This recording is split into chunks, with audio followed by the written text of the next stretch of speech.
Hello, people. Prague Fest 2024. It's your boy Chuck Diesel in here, and I have a pioneer in the house today.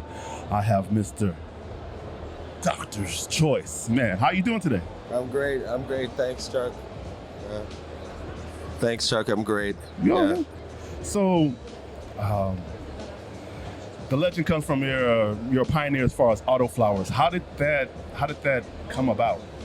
It's a bit of a long story, but it's been a bit of a long trip. Actually started out in the late 90s when I started playing around with different genetics, and I was moving around a lot. I was looking for something that was very quick to grow, and came across this variety. Actually, some genetics a friend of mine gave me were called Mexican ruderalis, and they were known for flowering super early, and just thought it was an interesting thing.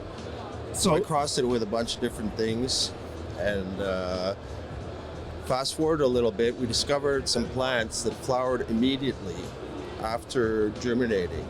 So they had no vegetative phase, and basically kept those plants, bred them together, and came up with the first auto-flowering variety we call Lowryder. Okay, well, let's take a step back, because how did you what's your background? Are you a scientist? What's your overall background? I'm not a scientist. I actually grew up on a farm in Canada. My father happened to be one of the earlier growers in my area. He was part of the whole back to the land movement in the 70s, wanted to grow our own food and medicine, you know. I'm trying to do that now. I want I want some land, and I'm a grower. I'm trying to, my balcony, we get the most out of everything, and we thyme from vegetables, but yeah. Oh yeah, good to hear that. You've got a bit of a green thumb. Yes, sir. Nice. Yeah. So continue. I just wanted to get a background because you said you were splicing. You were. So I just wanted to know, how did you acquire the knowledge to know how to? A little bit through research. I did read a lot. There weren't a lot of books available. I was lucky enough my father had an interest in ganja and cannabis early on, and some good books lying around. Also, there were quite a few where I grew up on the farm. There was just a lot. We had friends coming from all over, from the States, and my father started to teach me when I was a teenager. I started to be interested in doing the chores, helping out around the farm, and so one of the chores early on was like watering his plants, and I thought they were great plants. I mean, I didn't start consuming cannabis until quite a bit later, actually. All right. Yeah. That's interesting. So, give me a date. When did this happen? When you started the process of developing the autoflower? Well, officially it was like 2003. We came up with the name Lowryder, and decided we were going to try to sell these seeds, right?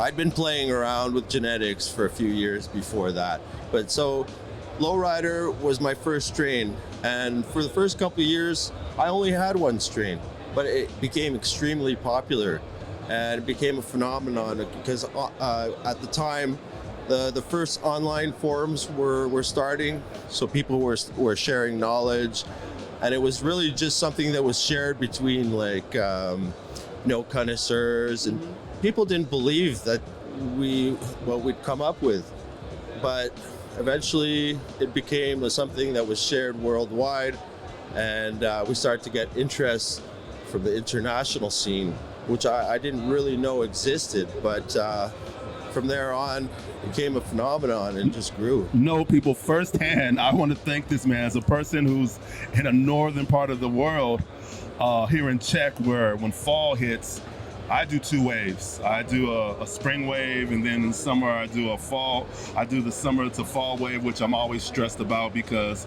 once September and October come here, I live at a high altitude. There's dew in the morning, Right. So the autoflowers, because... So you know all about autoflowers. Yeah, because the big boys are just too hard. I grow in pots, so it's too much nutrition. It's too hard with too many things can happen with the big girls. So for me, the Autoflowers, it makes it easy, relative, and it's bravo. I thank you firsthand. Just Well, you're very welcome. Yeah, I'm glad you. It seems like you understand the benefit of growing autoflowers, like a lot of people here do. Shorter seasons, much more user friendly in terms of just growing your own in your backyard, maybe a small space without getting too technical, right? I think my friends in Oakland, my first year, I just only knew about regulars, Right. and I was like, fall's coming here. It's horrible. They were like, Chuck, you got to get the big trash bags in. You're going to have to trash bag them every day. So, like, basically take the light away from them. Oh, yeah, the light deprivation thing. So it was like, I'm going outdoors. So they were like, trash bag. And I'm like, what do you mean? I'm like, the heat. I'm like, okay. And then next year, that's when I found out about Autoflowers. And the whole transition has been so much different moving forward from there. Wow, awesome to hear that, actually. So 2003 to now, what are the biggest things or changes that you've seen in the industry since you started? Well, there's been a few developments, major developments. I mean, I think Autoflowers was one of them. Before that, you had feminized seeds. Yeah, definitely. A lot of things just add more choices to the home grower. Then soon after that, there was the CBD, medicinal CBD craze, I could say, which was, really significant. Right now, there's a bit of a negative trend in terms of there are a lot of the fake products available. Would that be like the HHC and all? Exactly. Yeah. I can't keep track of all of them. They're synthetic cannabinoids. Nobody really knows what they are. And if you notice, I don't know if you were here last year, there are not as many present this year, because last year there were abundance of them. And the Czech government's trying to been cutting down. So I've noticed from walking around here that, especially with the HHC, it's almost gone. Right. Yeah. Well, I'm glad to see that trend. There was also some other substances being sold, and they're having to be a little more discreet.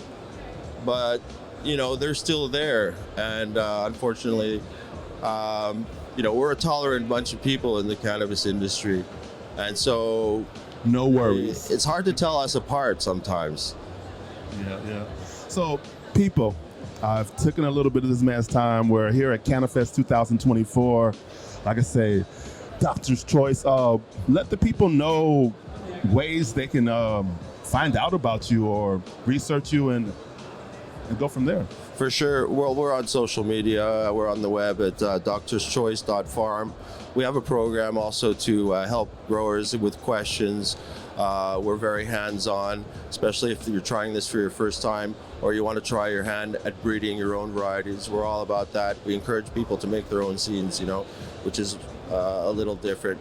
But we're very available. You can talk to us directly. That's the idea. We're not a very huge outfit. I need that because for me at this moment, I'm a grower. I make my own canna butter and I make my own bubble hash.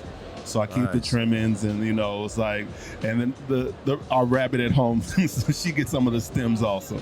Oh yeah. So I try to use every part of the plant if I can. I know. Yeah. Ask my wife. I won't even throw out stems. I'm like, I'm gonna use those. And make something. tea. I put them in the little. I'll try to make tea out of the stems. Oh, yeah. I try to. Have you tried using the roots? Lately, I've heard about like the roots having good properties for medicine. Oh man, I wish I could have heard this.